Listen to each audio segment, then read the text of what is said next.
Our kids are trying to rise from rural squalor to become scholars, but unfortunately in this country we are building prisons faster than we are building schools, firing teachers and hiring wardens, budget cuts cutting the lifeline of our youth, our future, our nation, that lifeline that is education. And did you know that when third grade reading levels drop, incarceration corporations decide to build more prison facilities? Elementary school students are labeled potential inmates sometime between the time they learn how to read and they learn their ABCs.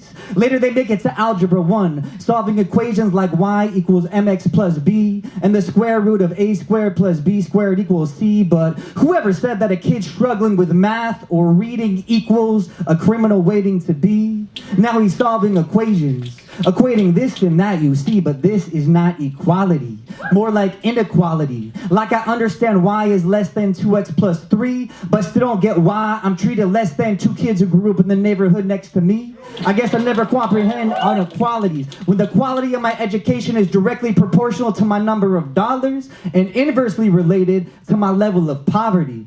So abolishing the SAT, ACT, and GRE is my dream, a coup d'etat of the standardized testing regime that finds its origins in eugenics and racism. You see, Carl Brigham, the founder of the SAT, argued that blacks and browns were inferior to whites intellectually and genetically. Made a test that wasn't an accurate test of kids' intellectual capacity, but sort of like a sorting hat, sorting kids onto two tracks, to heaven or to hell, to Harvard or to hardship. So it's hard to get this train back on the right track when the fork in the road was back in second grade math class. Let me ask, choose A, B, C, or D, but unfortunately, the ability to select one, reject three answers will not help our kids solve the problems of the 21st century.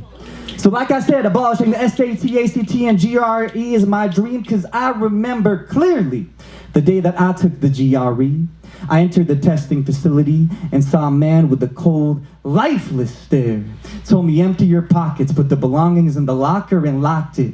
And then I signed a contract that said if I cheated, it's a felony. And I got patted down for communication devices on my extremities. Entered the testing unit with 6 columns, 6 rows, each with a half-dome security camera placed above my head. So, big brother watching my every move, I started the test, unsure whether I should call this an education or a corporation or even incarceration, because those 3 hours taking the GRE made me feel like I was spending 3 years on a felony. And I found myself wondering if this is how Plato and Socrates studied in ancient Greece.